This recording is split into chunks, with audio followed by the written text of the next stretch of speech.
helping men in prison successfully re-enter society. News 8's Angelique Hockaday spoke with a man who went through the program. He has a message for Indianapolis as crime rates increase.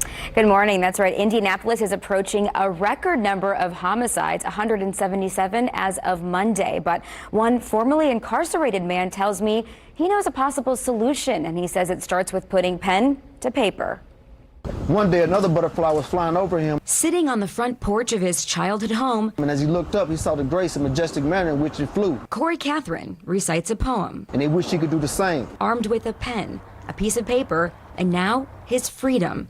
His words are a reminder of how far he's come. This is my daughter, and this is my mother, two of the big supporters I had when I was incarcerated. Corey says he had a happy childhood, growing up on the near north side of Indianapolis. But somewhere along the way, Being that my mother worked all the time, that left me to my own devices.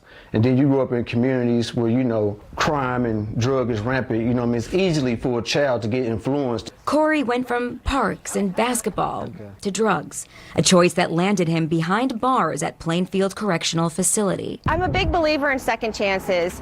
A second chance Corey was looking for. In 2018, he met Deborah Devine, a former investigative journalist and founder of Indiana Prison Writers Workshop. We all have stories, We all have stories, so that was just a way for me to express myself and get my story out. So mentally, I'd already made the adjustment, made the change from thinking a criminal lifestyle to being a productive citizen. Deb smiles because that's exactly why the writing program started. Our first writing prompt was write about how you've grown in prison, what you're remorseful for. It was amazing. The energy in the room was that of healing, of growth. 2 years later, Deb and her team of 2 volunteers have now served 84 men across 5 state prisons. And a recent study by the Indiana University Public Policy Institute shows the writing is working. There was a 38% reduction in conduct violations. Corey says the 12-week program is a big reason he now has a job, his own clothing brand, and is a mentor to kids in his neighborhood. It's not worth the risk. It's not worth you losing your freedom. It's not worth any of that. In kind of arts,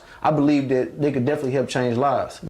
Now, because of the pandemic, the organization is expanding outreach to former inmates outside of prison. They are looking for businesses willing to lend their space for writing sessions. We'll get that contact information up on wishtv.com if you're interested in learning more. Back to you. That sounds good, Angelique. Thank you.